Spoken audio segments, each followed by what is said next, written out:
What's going on, guys? TheBrokenMachine here. Welcome to the best Modern Warfare 3 settings guide.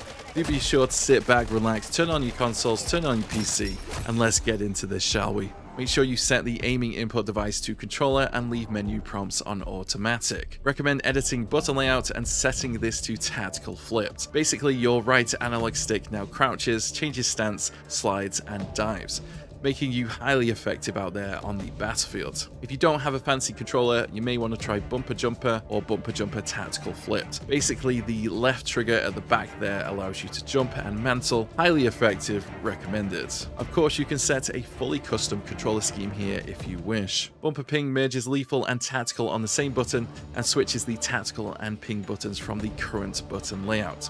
Recommend turning this off. Having L1 and R1, these front triggers, allows you to be more effective, more responsive, so highly recommend you turn this on. Stick layout can be set to default. Legacy Southpaw is for the crazy players out there. If you want a bit of nostalgia and want to see how bad you are at FPS games for the first time, set it to this. Controller vibration can affect your aim, so I'd recommend leaving this off. I don't use haptics, so I leave this off here. Turn on and have a play if you do. Dead zone inputs are incredibly important, so listen up here. Basically, the dead zone is an area of the analog stick where the game doesn't respond to input. The lower it is, the more responsive the aim feels, the higher, the less. If you set it to too low, you may see some stick drift. Somewhere between 3 and 10 should be fine for the minimums. Leave maximum on 100 unless you really know what you're doing. You can set this lower, it will feel more responsive, but your aim won't feel as consistent. At least that was my experience. Drop the left trigger and right trigger all the way to 0 so it's instantly responsive when you ADS and fire your weapons. I currently use a sensitivity of 13. I would recommend somewhere between 5 and 7 for new players. 13 is the maximum I'm gonna go. I used to play on all the way to the max 20 back in the older CODs. Can't really do it anymore, it just doesn't feel quite right. Of course, you can set this to custom and have your own custom sensitivity here if you wish. ADS sensitivity is your sensitivity while aiming down sights. Set this to 1 if you want your hipfire and ADS sensitivity to feel the same, 2 if you want it to be twice as fast, and 0.5 if you want it to be half as fast as your hipfire sensitivity. Some options here to change your third person, ground vehicles, air kill streak, and tablet sensitivity options here if you wish. Personally, I would recommend the default options. If you do play inverted, you can change the options here. Use default if you've always used it. New option here, tactical stance sensitivity multiplayer. I would recommend default here. This is your sensitivity while in tactical stance. Default should be fine. You can change your aim response curve types here. Highly recommend you listen up for this one. Basically, linear, the aiming stick maps directly to the aiming rate. So it's basically 1-to-1. This is arguably the best for muscle memory. However, dynamic and standard might feel more snappy depending on your preferences and previous game experience. I use linear. Dynamic might feel snappier, so do give that a go. Of course, you can customize the slope scale here if you wish. Only for the advanced players here. Don't change unless you're really experienced. You can change the ADS sensitivity multiplier here while focused. Use what works before and keep the options similar. You can change the ADS sensitivity transition timings here. I have this on instant. So as soon as I go from hipfire to ADS, my sensitivity is the same. You can set it to gradual, so it gradually changes, or you can set this to after zoom. So as soon as you're fully zoomed in, your sensitivity changes. Instant is arguably the best here. You can change custom sensitivities per zoom here. I would recommend turning this off and having each sight feel exactly the same in terms of sensitivity. So if you turn 90 degrees to the left with a pistol and then did the same with a sniper, it would feel the same in terms of the sensitivity. Turning off aim assist here will put you at a massive disadvantage in Call of Duty. Leave this on. You can change the aim assist type here on the right there, explains them perfectly. Honestly, default is going to be fine for the majority of players. Third person ADS correction type, basically if you set this to assist, this prioritizes keeping the crosshair pointing at other players. That's what I would recommend. You could go with precision. This makes sure the crosshair aims towards the same point after transitioning. Either of the two are gonna work fine. Of course, you can set this to no ADS correction if you wish. If you use any motion sensor capabilities here, you can have a play of these options. I do not, so I leave this off. A lot of these behaviors here are going to be absolute personal preference. Automatic sprints, I like this off. Sprint tactical behavior, I like this on toggle. Plunging underwater, trigger for me. Again, all of these are personal preference, really. Sliding, diving, tap to slide, I would recommend. Sprinting door bash, I leave this on. So sprinting through a closed door opens it with a bash. Makes you highly effective. Slide cancel sprint set to on, so you can press R3 to slide and cancel sprint, which allows you to crouch. Most of that, yeah, just go with the option that you think works best for you. Aim down sight, hold or toggle. Highly recommend you set this to hold. Change zoom activation, leave that on that option there. And yeah, I think you're pretty good down here. Armor plate behavior, apply one or apply all. Apply all is probably the way to go, and make sure backpack control is set to stick, so you can just use the left analog and the right analogs just to move through the backpack. And yeah, that should work for you, whichever you use. And that is pretty much it there. As for the audio settings, I find home theater is the best for footsteps. You might want to have a try of bass boost as well. Recommend setting the default system device here and setting the speaker output to whatever your system is using. Recommend leaving the master volume on 100. Drop down the music to somewhere like 40 to 50, maybe 0 if you don't want to hear it at all and hear all the footsteps. Dialogue volume can be dropped down somewhere between 30 and 50. Leave effects on 100. Voice chat, I leave this on 30. That works for me. Have a play. Cinematic music volume, I would probably recommend dropping this or turning it off completely to ensure you hear all the game sounds. Voice chat, turn on or off if you wish. Game voice channel, change if you wish there. Last words voice chat, I would definitely recommend leaving this on so you can hear players as they die, and it's kind of funny. Proximity chat, would recommend leaving this on as well. You can change the output device for voice chat there, and some microphone settings there if you need to change those. Leave subtitles on if you need those there, and mono audio options here at the bottom if you wish. You can turn this on or off. A lot of people have been saying leave this on, so I've tried it in the previous game and it seems to work just fine. Recommend turning this on as well. War tracks as a passenger, up to you. Juggernaut music, up to you on that one. Turn off if you want to hear all the game sounds. Hit marker sound effects, non-classic, Modern Warfare, up to you. I would leave this on Modern Warfare. Mute game when minimized, turn this on if you wish. For the console graphics settings, I would recommend turning on demand texture streaming. Set motion blur to off and weapon motion blur to off as well, no need for these. Film grain set to 0. Depth of field, don't personally use this. If you like the effects, turn it on. Make sure Fidelity FXCAS is left on as well, and set the strength to 100. You can change the power saving options here. At the moment, I'm using off. 120 Hz refresh rate, make sure this is turned on if your monitor supports it. Field of view is the amount of observable world in front of you. A super high FOV allows you to see much more around you, increase peripheral vision, but targets become smaller at long ranges, much more difficult to track and see. A lower FOV, you lose that peripheral vision, but targets become much bigger and much easier to track and aim at. I would recommend 90 for most players. I'm currently using the maximum of 120, so I can see all the way around me. This is especially effective in Warzone and zombies. This is the FOV while aiming down sight. Do you want it zoomed in or do you want it not? I like it not so zoomed in. It feels like there's less visual recall, much more easier to track and aim at targets, and just overall a better feel. Highly recommend that option there. Recommend first and third person camera movements are set to at least on 50%. This can alleviate motion sickness for some players. Highly recommend these at the lowest. Inverted flashbang options here if you wish. Black or white, personal preference on that one. Recommend third person ADS transition to third person here. Spectator camera, helmet camera, change the brightness settings here. Somewhere between 50 and 60 should be fine. 60 currently works best for me.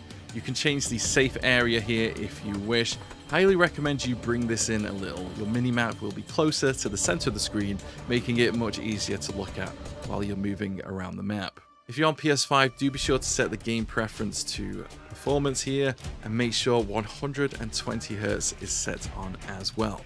There is similar options on Xbox in the TV settings menus as well. Lots of different interface options here if you wish to change those. On the interface element colors here, you can have a completely custom color scheme if you wish. Highly recommend you have a little play with this. There is some color filter settings here if you need to change those as well. You can change the HUD bounce here if you wish. You put it all the way to the edge. I wouldn't personally. I would bring this a little bit in so the minimap is a little bit closer to the center of your screen and much more easier and quicker to look at in the middle of a fight. Minimap shape set to square so you can see much more of what's going on around you. Some personal preference options there as well. Crosshairs, I would recommend leaving this on static. Hit marker visuals, I'd recommend leaving this on unless you really don't want that. Definitely helps know that you've hit a target. Player names, leave on full.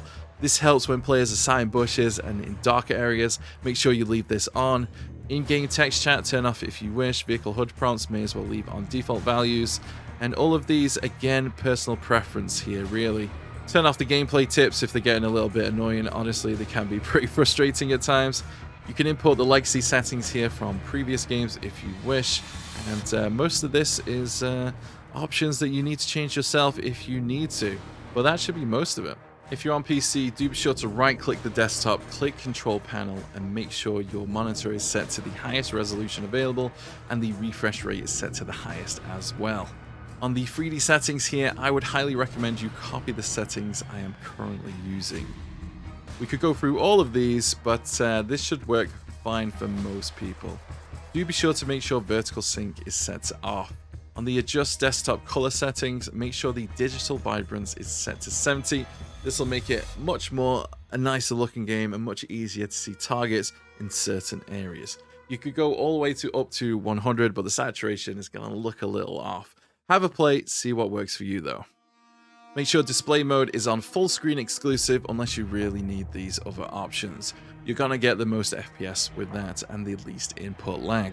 Display monitor set to your main, display adapter set to your main graphics card, set your screen refresh rate to the highest available, display resolution again to the highest available unless you're trying to squeeze out more frames, leave aspect ratio on automatic, you can restart shaders there if you need to, display gamma should be fine on 2.2, brightness settings can be changed here, I do like 60, somewhere between 50 and 60 should be fine. This option here prevents the mouse from leaving the game area when playing in window mode, turn off if you wish. Make sure NVIDIA Reflex low latency is set to on plus boost. This enables low latency mode and optimizes system latency, making the game feel more responsive. This will increase GPU power draw, however. Eco mode presets here, you can change this if you wish. Custom is fine with me. Turn off VSync on the gameplay and VSync on the menus. No need for that. It is going to increase input lag and make your aim field inconsistent. Custom frame limit here, I just leave this on maximum in the gameplay. You can drop this down if you wish. For example, if you were streaming on a single PC setup. Menu custom frame rate, I leave this on 60, and autofocus, I leave this on 30 as well. Focus mode, I'll just leave this on 90. I do not use a HDR monitor. If you do, you can change these settings here if you wish. Recommend graphic preset on custom. Render resolution, you can set this all the way up if you want to make the game look nice and sharp, or drop it down if you want to squeeze out some more frames. Dynamic resolution, this changes your resolution to try and maintain targeted frame rates. Keep this on if you want to try and keep your frame rate up. If you got a good high-end system, turn this off. Upscaling options here, various different options. I'm going to recommend Fidelity FX CAS for most users. You can change the sharpness here all the way to 100 and it'll look nice and sharp. Highly recommend that. If you do have an NVIDIA graphics card, you could try DLSS here and have a play of these options and squeeze out a lot more frames. VRAM scale target can be changed here. 70 should be fine for most players. Variable rate shading, I'm gonna leave this on for now and see how it is. Now, the question for these settings here, if you're just trying to squeeze out more frames, just drop it to the lowest available. I'm gonna recommend these settings here. Not a huge fan of depth of field. It looks kind of nice, but I don't think it's necessary. Turn this off is what I would recommend. Ambient occlusion, definitely turn this off if you want to squeeze a lot more frames. With it turned off, the game doesn't quite look as good though, as you can see on the images on the right there. Recommend copying the rest of these settings, having a play, and seeing what works for you. Field of view is the amount of observable world in front of you. A super high FOV allows you to see much more around you, increase peripheral vision, but targets become smaller at long ranges, much more difficult to track and see. A lower FOV, you lose that peripheral vision, but targets become much bigger and much easier to track and aim at. I would recommend 90 for most players. I'm currently using the maximum of 120 so I can see all the way around me. This is especially effective in Warzone and zombies. This is the FOV while aiming down sight. Do you want it zoomed in or do you want it not? I like it not so zoomed in. It feels like there's less visual recall, much more easier to track and aim at targets, and just overall a better feel. Highly recommend that option there. Recommend dropping the weapon field of view to wide. The weapon is much smaller, you can see much more around you. Third person field of view may as well be set to the maximum so you can see all the way around you. Also recommend wide for the vehicle field of view so you can see what's going on around you. Turn off world motion blur and weapon blur as well. Drop the film grain all the way to 0. Make sure you set first person camera and third person camera movement to at least 50% so there's less shake around the screen. Third person ADS transition there, recommend leaving this on third person ADS. Spectator camera, I would recommend leaving this on game perspective. Inverted flashbang, you want it to be white or black as you get hit by a flashbang. You might want to have a little play there. Personal preference on that one though. I do play on mouse occasionally, so I'm going to go through a few settings here. Again, if you're a mouse player, I'm sure you know pretty much what you're doing here. I do use a sensitivity of 4.0 in this game at 800 dpi, and I leave all the sensitivities on their default values here at 1. So sensitivity feels all the same. ADS sensitivity type, I like to leave this on relative. Your rotation speed is adjusted to travel a specific monitor distance with the same mouse movement, no matter your zoom level. So it all feels 1-to-1. With Legacy, your rotation speed is reduced based on your new field of view. This is how it worked in previous titles. If you like that, use that. Monitor distance coefficient can be changed here if you wish. I would recommend leaving this on default values so all sensitivities feel the same. Of course, I don't use inverted on mouse, so I don't have these options here. Mouse calibration, incredibly important. Make sure acceleration is set to 0 unless you're an experienced user and like it on. Mouse filtering on 0, mouse smoothing off, mouse wheel delay. Default values should be fine for most people. I actually use default keybinds here. You can change your options if you wish. Again, personal preference on all of these. Most of these gameplay options I have discussed before in the controller options. I'm going to say again, most of this is personal preference. You know, have a play of these options. If you really want to change them, default options should be fine for most people. Again, do change some of these, like the slide cancel sprint on. And yeah, just have a little play. Thank you very much for watching, guys. Hope you enjoyed this guide here. Do be sure to drop a like if you did, and I hope to see you in the next one.